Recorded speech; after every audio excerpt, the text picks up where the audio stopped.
forces of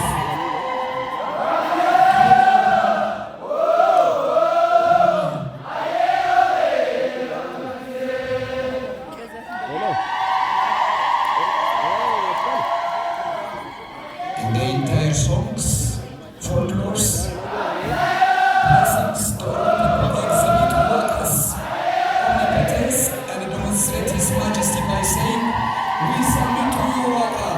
We can grow leaves into harvest and blend into a child.